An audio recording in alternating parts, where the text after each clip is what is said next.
Classes में आप सभी का स्वागत है। मैं आरपी अवस्थी आप सभी विद्यार्थियों को नमस्कार करता हूं। तो पूर्व के लेक्चर में हमने पढ़ा था भारतीय दर्शन के बारे में। आज हम पढ़ेंगे बौद्ध साहित्य। तो बौद्ध साहित्य से भी भारतीय इतिहास को जानने में सहायता मिलती है।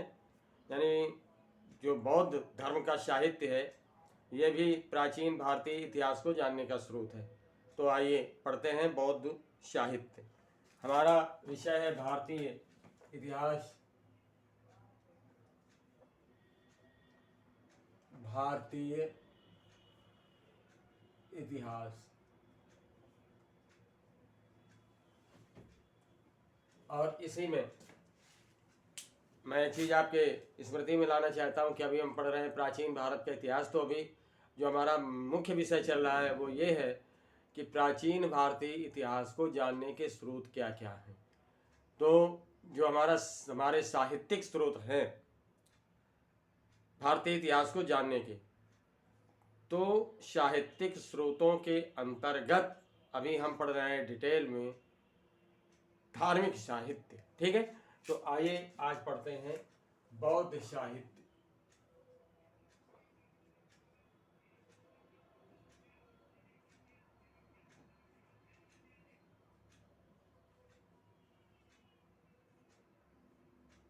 बौद्ध साहित्य तो भगवान बुद्ध या गौतम बुद्ध की मृत्यु के उपरांत आप जानते हैं कि गौतम बुद्ध का जन्म जो है 463 बीसी में यानी ईसा पूर्व में हुआ और इनकी मृत्यु जो है 583 ईसा पूर्व। तो ये इनका जीवन काल है। इस जीवन काल में विभिन्न स्थानों पर घूम घूम करके गौतम बुद्ध अपनी जो शिक्षाएं थीं, जो उनके धर्म की शिक्षाएं थीं, उनका वो प्रवचन करते रहे, लोगों में ज्ञान देते रहे। लेकिन इनकी मृत्यु के उपरांत अलग अलग जगहों पर सभाएं आयोजित की गई। विद्वानों की अध्यक्षता में सभाएं आयोजित की गई। उन सभाओं को हम संगीत कहते हैं। संगीत। तो ये जो संगीत है, संगीत का शब्द है आयोजन यानी सभा। बड़ी सभा बुलाई गई और इन सभाओं में यानी संगीतियों में गौतम बुद्ध के जो सिद्धांत थे, जो उनके धार्मिक सिद्धांत थे, उनकी शिक्षाएं थीं, उनको संकलित किया गया। संकलित किया गया यानी लिखा गया, इकट्ठा करके लिखा गया। तो यही संकलन जो है त्रिपिटक के नाम से जाने जाते हैं। तो जो बौद्ध साहित्य है इनमें 3 पिटक है। पिटक का मतलब पिटारी या पेटी। पिटक, पिटक का अर्थ है पिटारी या पेटी। पेटी का मतलब बक्सा। समझ आया? अच्छी क्वालिटी की लकड़ी का जो है बहुत सुंदर खूबसूरत जो है इसे बॉक्स बनाया जाता था। यहाँ कढ़ाई होती थी या मतलब कसीदाकारी की जाती थी। तो जो ग्रंथ लिखे गए उनको पढ़ने के बाद इन्हीं पेटियों में बंद कर दिया जाता था, सुरक्षित कर दिया जाता था। इसीलिए इस पेटी का नाम जो है पिटक रखा गया। तो 3 पिटक हैं इनके। आइए देखते हैं कौन कौन से इनके पिटक हैं। त्रिपिटक। त्रिपिटक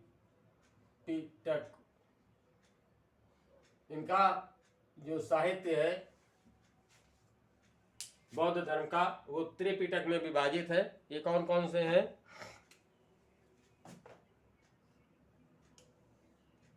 पहला विनय पिटक,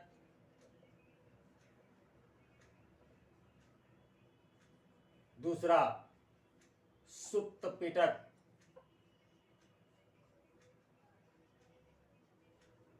और तीसरा अभिधम्म पिटक।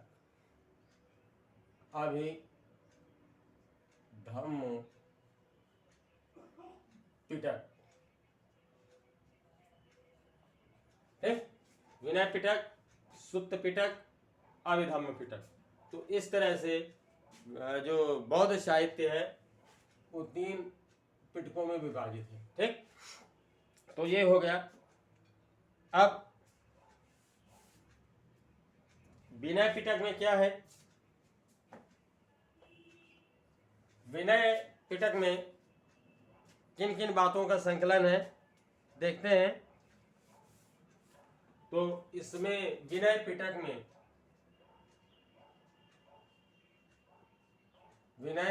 में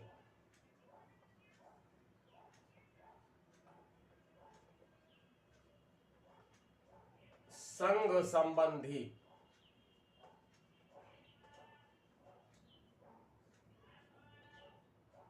संघ, अब संघ का मतलब क्या है? जितने भी लोग बौद्ध धर्म को मानने वाले थे, जितने भी विद्वान लोग थे, साथ ही साथ जितने लोग उपासक लोग थे, उपासिकाएं थी, तो इन सब का समूह, यानी बौद्ध धर्म को मानने वाले संपूर्ण लोगों का समूह जो है संघ कहलाता था, ठीक है। अब खास तौर से इसमें जो है बौद्ध विहारों में बौद्ध भिक्षु या बौद्ध भिक्षु रहते थे, बौद्ध भिक्षुणियाँ रहती थी, तो उनके रहने खाने पीने का और जीवन यापन करने संबंधी जो नियम थे उनका संकलन किया गया विनय पिटक में।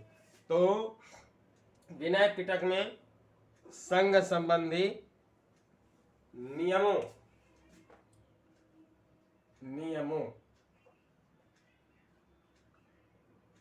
दैनिक आचार विचार।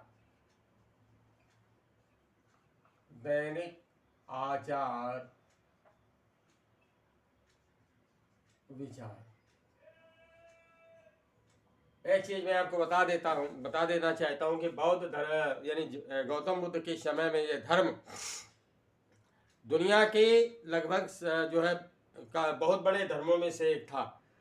भारत में ही ये उदित हुआ, भारत में समाप्त जैसा हो गया, वो बात एक अलग की है। लेकिन एक समय ऐसा था कि संपूर्ण भारत, हिंदेशिया, मलेशिया, जावा, चीन, Sumatra, Borneo, Sri Lanka, Thailand, Cambodia जैसे देशों में जो है इसका प्रचार प्रसार हुआ, ठीक है। तो बहुत ज़्यादा अनुयायी थे लोग इस धर्म के। तो दैनिक आचार विचार व विधि निषेधों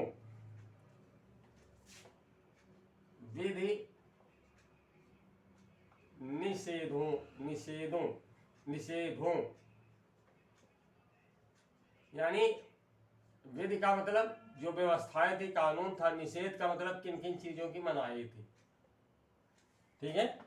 किन किन चीजों की मनाही थी, किनका अनुपालन, मतलब किन चीजों को अवॉइड करना था, किनका अनुपालन नहीं करना है, निषेध कहलाता है। तो विधि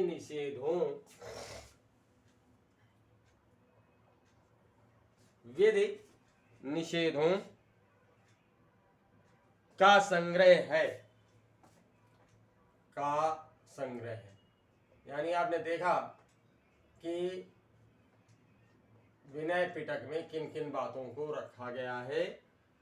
संघ संबंधी नियम, दैनिक आचार विचार, विधि निषेध, ठीक, इनका कलेक्शन किया गया है। अब इसे अलग अलग भागों में बांटा गया है। पहला भाग जो है यानी का भाग हम देखते हैं, ये यानी जो विनय पिटक है इसे निम्न भागों में बांटा गया है। और वो भाग कौन कौन से हैं हम लिख देते हैं यहाँ। इसे निम्न भागों में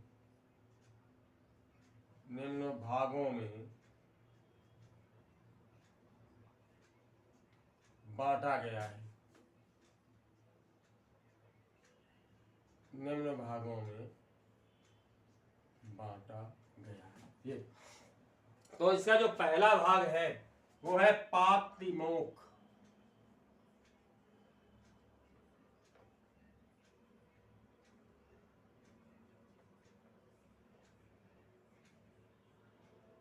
पातिमोक्ष, पाति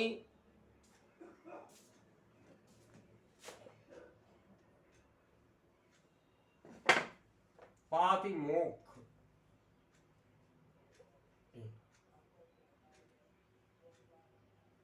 पातिमोक्ष। और इस ये जो है पाली भाषा का शब्द है जिसका हिंदी में अर्थ होता है प्रतिमोक्ष।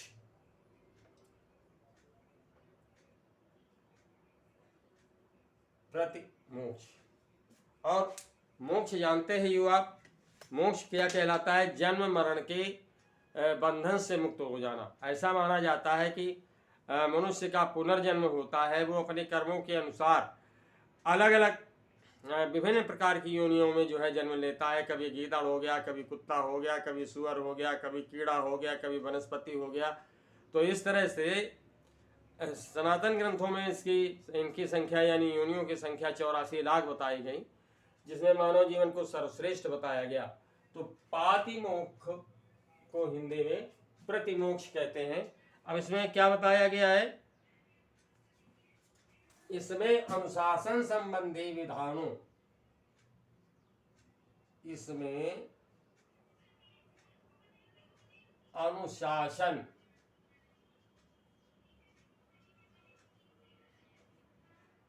संबंधी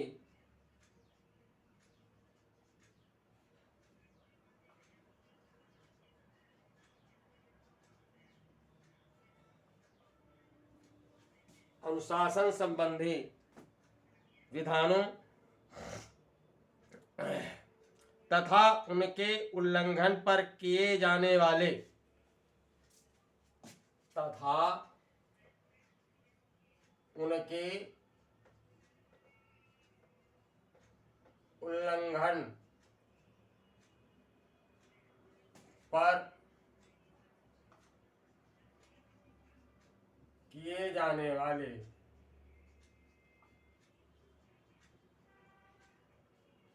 यानी जो नियम है अगर उनको तोड़ दिया गया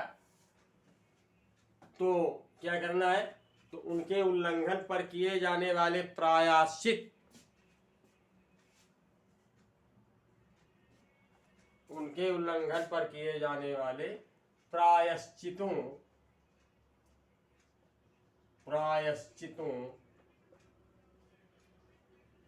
का संकलन है, का संकलन है। ठीक है, तो ये का भाग है इसका प्रातिमोक्ष।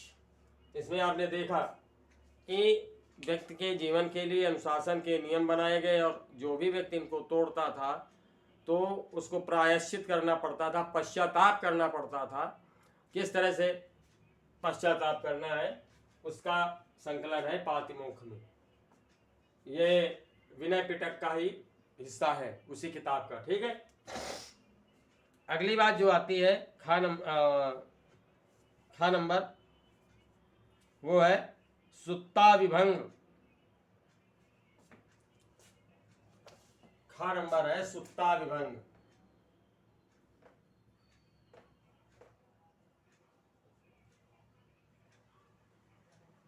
सुत्ता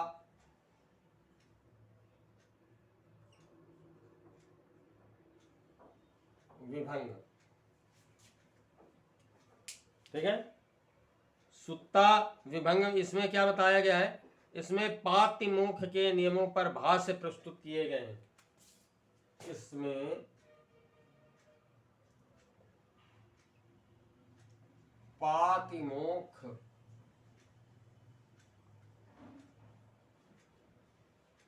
के विषयों पर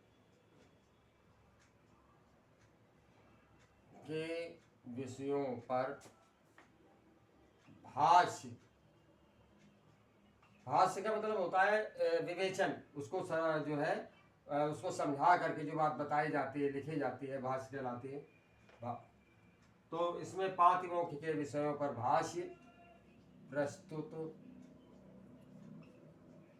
किया गया है।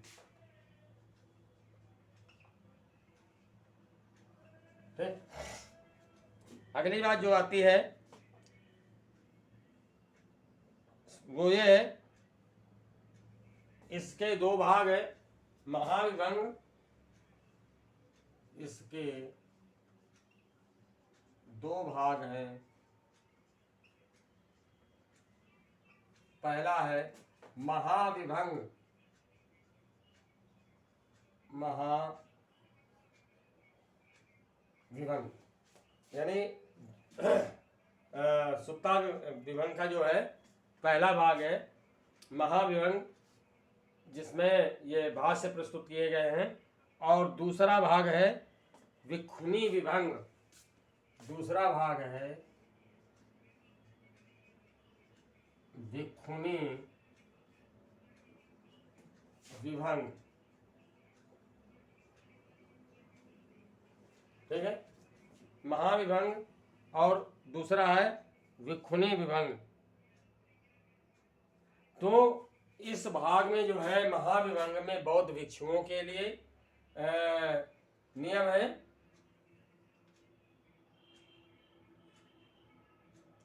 और दूसरे भाग यानी भिक्षुणी विभंग में जो भिक्षुणियाँ थीं, बौद्ध भिक्षुणियाँ थीं, उनके लिए नियमों का संग्रह है, नियमों का जो है संग्रह है। और संग्रह क्या, यानी जो है विधि और निषेध, क्या करना है क्या नहीं करना है। ठीक है, तो ये महाविभंग में ये बताया गया है कि बौद्ध भिक्षुओं को क्या करना है और क्या नहीं करना है, और भिक्षुणी विभंग में ये बताया गया है कि इसमें बौद्ध भिक्षुणियों को क्या करना है और क्या नहीं करना है। तो नोट कर लीजिए, इससे दो भाग हो गए। तीसरा भाग बताते हैं अभी हम।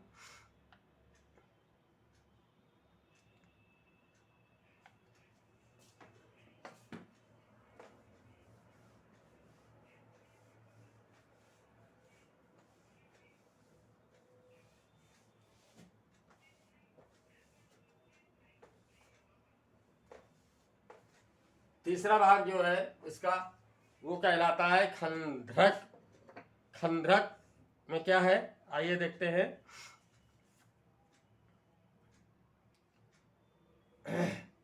तीसरा भाग है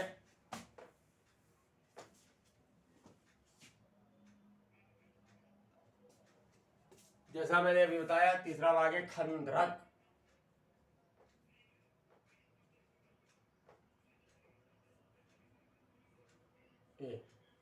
खंड्रक, तो खंड्रक में जो है संघीय जीवन संबंधी विधि नियमों का विस्तृत वर्णन है। इस समय संघीय जीवन संबंधी, संघीय से तात्पर्य संघ से है, संघीय जीवन संबंधी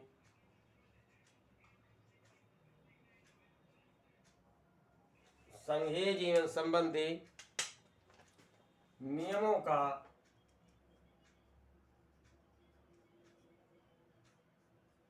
का विस्तृत वर्णन है। इसमें संघीय जीवन संबंधी नियमों का विस्तृत वर्णन है। और इसमें जो है महावग और चुल्लवग नामक इसके जो है खंड्रक के इसके महावग और चुल्लवग, महावग और चुल्लवग नामक दो भाग हैं, दो भाग हैं।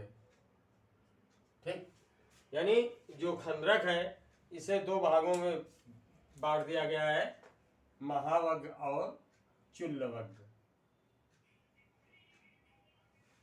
तो ये बात हो गई हमारी जो है विनय पिटक की। ठीक, और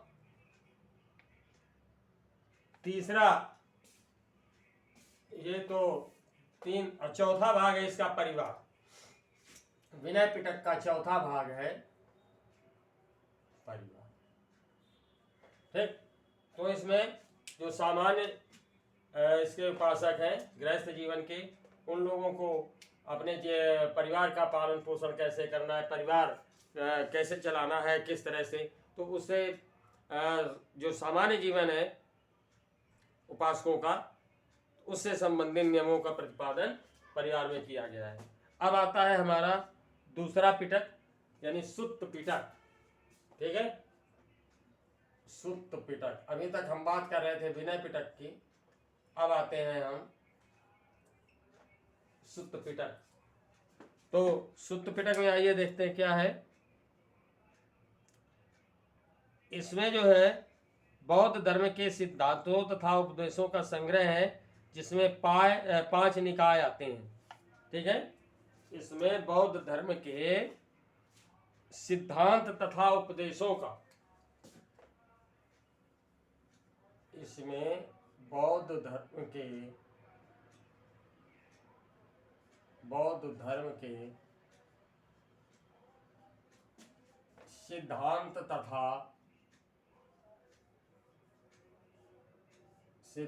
तथा उपदेशों का संग्रह है, जिसके 5 भाग हैं।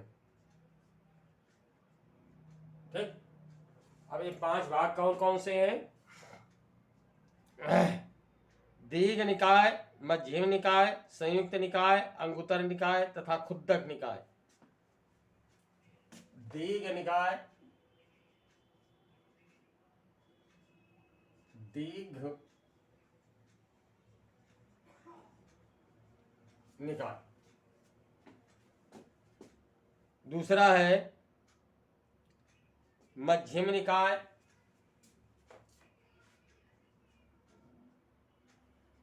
मध्यम निकाय। अगला है संयुक्त निकाय।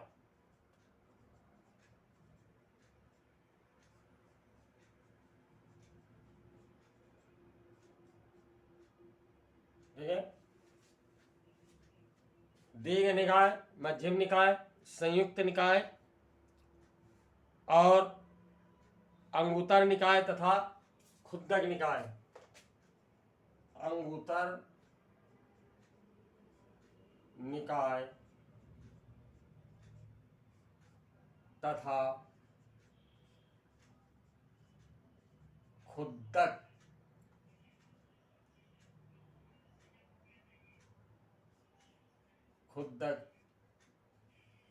निकाय। तो ये 5 भाग हो गए सुत्त पिटक के। अब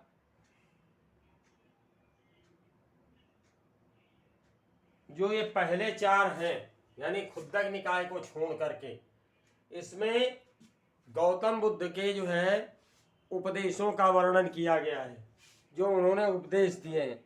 ठीक है, और वार्तालाप में प्रथम 4 निकायों में, खास बात है ध्यान रखिएगा, प्रथम 4 निकायों में वार्तालाप के रूप में बुद्ध के उपदेश दिए गए हैं। प्रथम 4 निकायों में बुद्ध के उपदेश,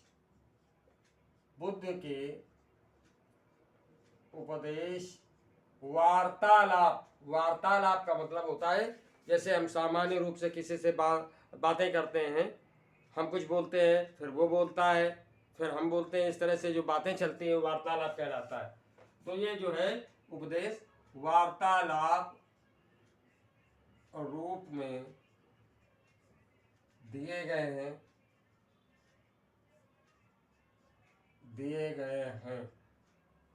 और जो 5वां है ये जो है पद्यात्मक है, पद्य रूप में लिखा गया है। ठीक है, 5वां निकाय पांचवा निकाय पद्यात्मक है, यानी कविताओं के रूप में गेय शैली में पद्यात्मक है। तो सवाल पूछा जाता है कि पूछा जा सकता है कि निम्न में से कौन सा निकाय पद्यात्मक है। अगर तैयार है तभी कर पाओगे, तो नोट कर लीजिए इसे, नोट कर लीजिए।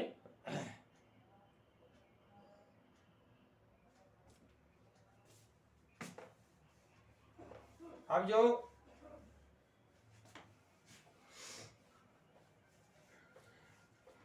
खुद्दक निकाय है, अभी आपने पढ़ा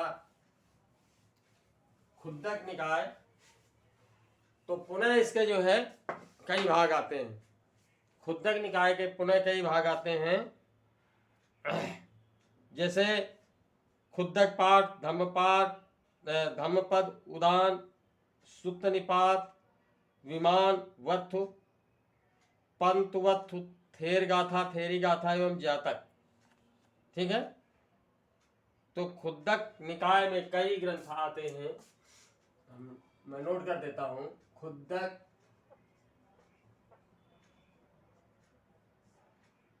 निकाय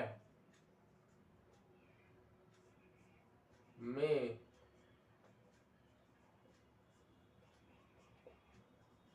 कई ग्रंथ आते हैं,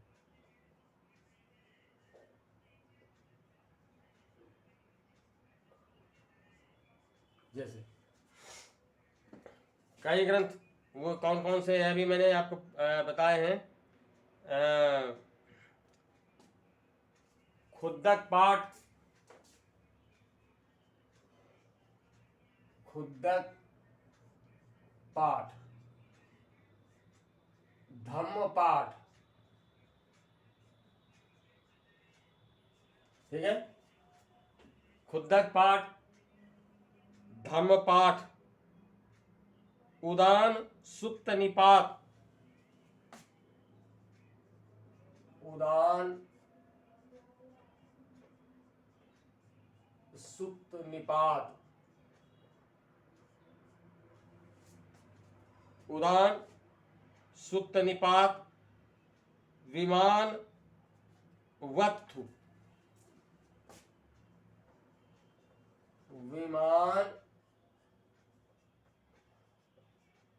वत्थु, और इसके बाद पंत वत्थु, पंत वत्थु। इसके बाद आता है थेर गाथा, थेर गाथा, तत्पश्चात थेरी गाथा,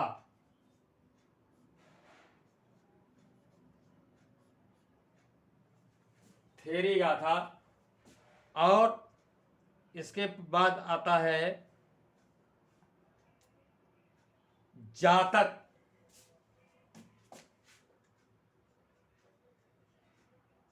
आगे अभी जातक क्या है, तो गौतम बुद्ध ने जो है खुद कहा है, मतलब अपने पूर्व जन्मों का वर्णन किया है। उन्होंने बताया है कि पूर्व जन्म में मैं क्या था, तो लगभग 400 कहानियां हैं इस तरह की। तो उनके यानी गौतम बुद्ध के पूर्व जन्मों की कहानियों का संकलन जातक कहलाता है। ठीक है, और इसमें एक बार पूछा है गया एक सवाल कि गौतम बुद्ध के जातकों की संख्या है, तो ये 550 है। ये सवाल पूछा गया है, गौतम बुद्ध के जातकों की संख्या है, ये सवाल पूछा गया है, तो इसका उत्तर है 550। ठीक, तो अब अगली बात आती है अभिधम्म पिटक। हम 3 पिटक पढ़ चुके, विनय पिटक, सुत्त पिटक, अब है तीसरा धम्म पिटक। ये तीसरा है।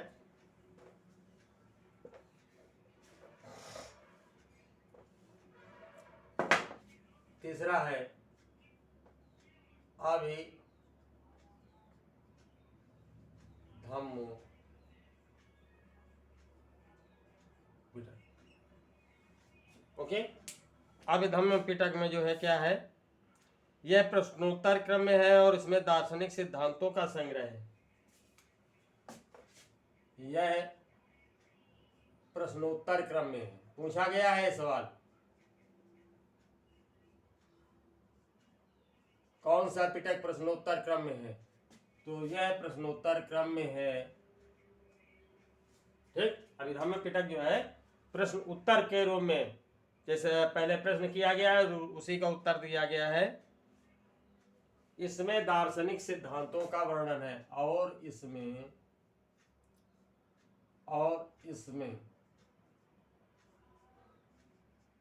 दार्शनिक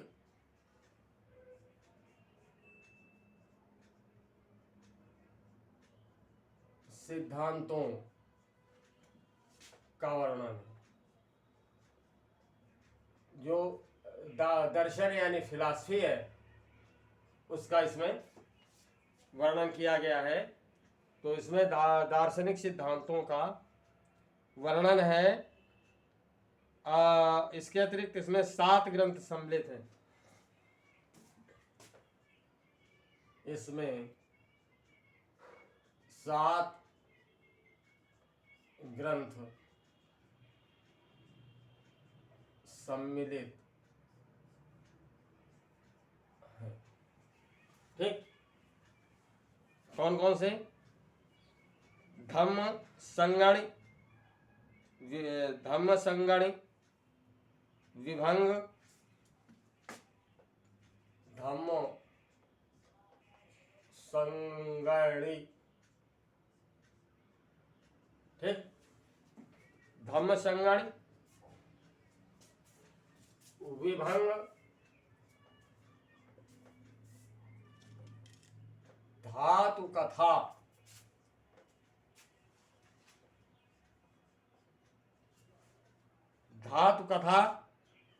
पुग्गल पंचति,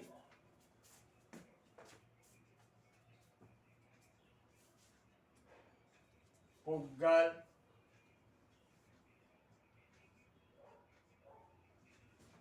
पंचति,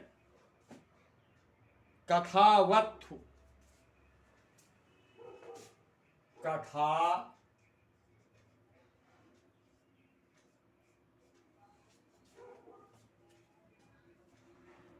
कथावत्थु। और इसके पश्चात है यमक। ठीक है, और तत्पश्चात है पट्ठानम,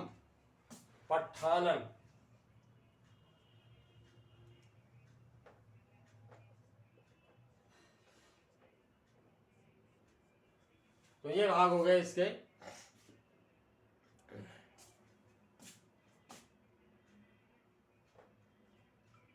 पट्ठानम, तो 1 2 3 4 5 6 7, ये 7 भाग हो गए इसके अभिधम्म पिटक के। ठीक है, अब जो है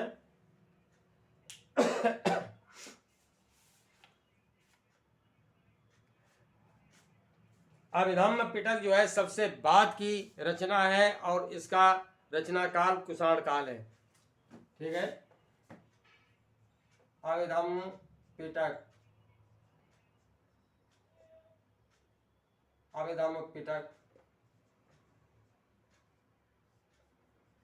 सबसे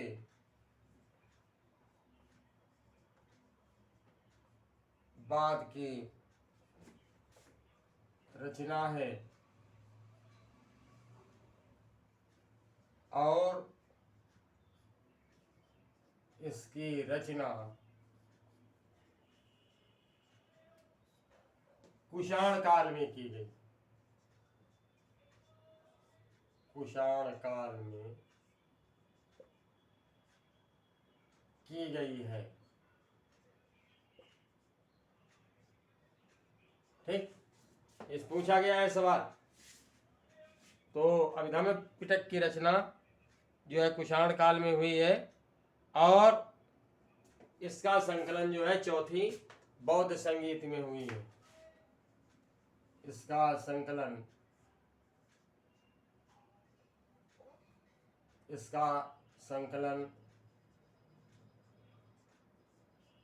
चौथी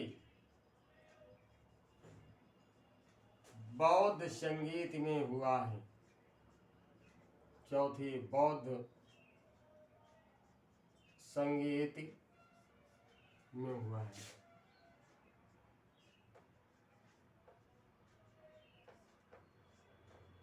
ओके, चौथी बौद्ध संगीत में इसका संकलन हुआ है। इसके अतिरिक्त जो है एक चीज और बता दूं कि इन सभी ग्रंथों की रचना जो है पाली है। पाली या पाली, ये इसकी भाषा है इन बौद्ध धर्मों के ग्रंथों की। तो इन ग्रंथों के अतिरिक्त जो है पाली भाषा में और भी ग्रंथ उपलब्ध हैं, और भी ग्रंथ उपलब्ध हैं, जैसे नागसेन का मिलिंद पन्हु। नागसेन की रचना नागसेन कृत मिलिंद पन्हु, ये भी बौद्ध ग्रंथ है और इसकी भी रचना जो है पाली भाषा में ही की गई है। इसके अतिरिक्त सिंहली अनुश्रुतियां, सिंहली अनुश्रुतियां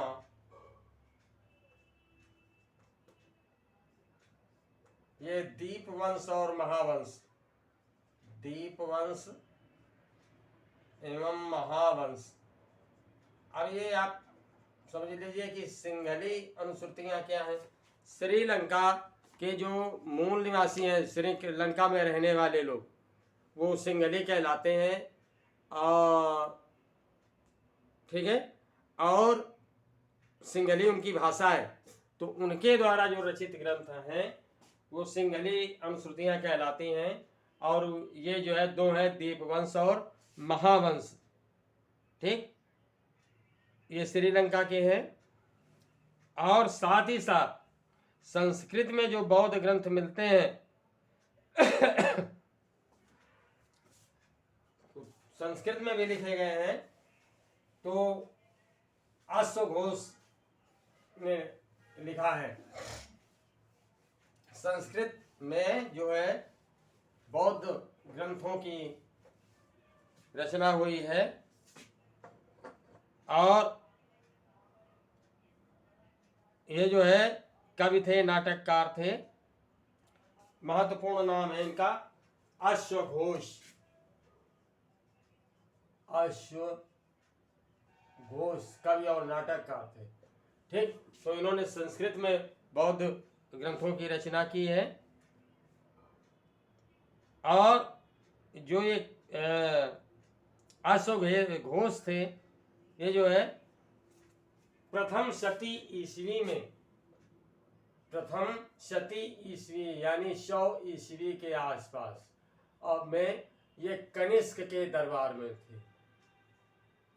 ठीक, अश्वघोष जो है कनिष्क के दरबार में थे, कनिष्क की राजसभा में थे।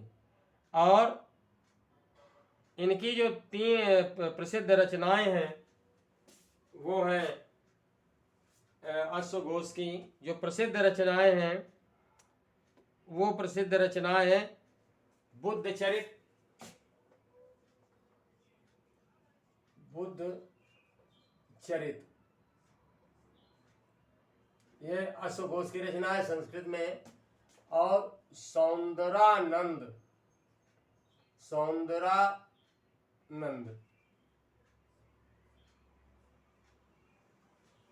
और इसके अतिरिक्त एक एक रचना और है, वो है सारिपुत्र प्रकरण। सारिपुत्र प्रकरण, तो ये संस्कृत में है, रचना है, अश्वघोष द्वारा की गई है। अश्वघोष जो है प्रथम शती ईस्वी में कनिष्क के राज्यसभा में थे। ठीक, अब आगे आते हैं। संस्कृत में ही लिखित महावस्तु तथा ललित विस्तार में महात्मा बुद्ध के जीवन तथा दिव्यावदान में परवर्ती मौर्य शासकों एवं शुंग राजा पुष्यमित्र शुंग का उल्लेख मिलता है। ठीक है, संस्कृत में ही लिखित है ललित वस्तु, ये संस्कृत का ही ग्रंथ है, ललित वस्तु एवं महाविस्तार, महाविस्तार। ठीक है, ये संस्कृत के ही ग्रंथ है। इन ग्रंथों में जो है महात्मा बुद्ध के जीवन का वर्णन है। महात्मा बुद्ध के जीवन का वर्णन, जीवन का वर्णन। ठीक, और जो संस्कृत में ही लिखा गया एक ग्रंथ है दिव्यावदान।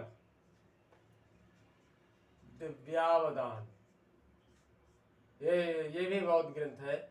तो इसमें जो है बाद के जो मौर्य राजा रहे, ठीक है, परवर्ती मौर्य राजा, परवर्ती मौर्य राजा,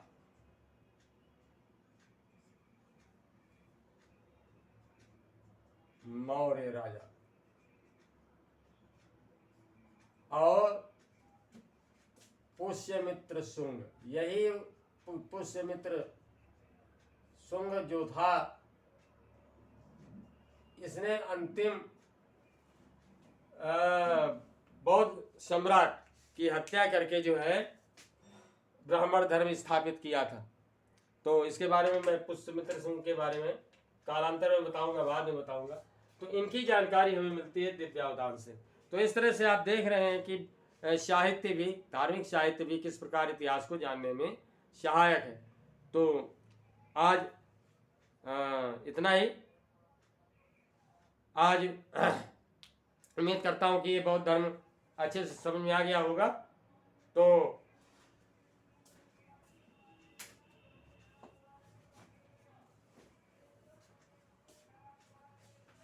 बहुत अच्छे से समझ में आ गया होगा बौद्ध धर्म। अगर किसी तरह की कोई प्रॉब्लम है तो प्लीज़ कमेंट करके पूछिए, और साथ ही साथ मेरे चैनल अवस्थी क्लासेस को सब्सक्राइब करना मत भूलें। Please cooperate to me. तो नेक्स्ट लेक्चर में मेरी फिर आपसे मुलाकात होगी, तब तक के लिए नमस्कार।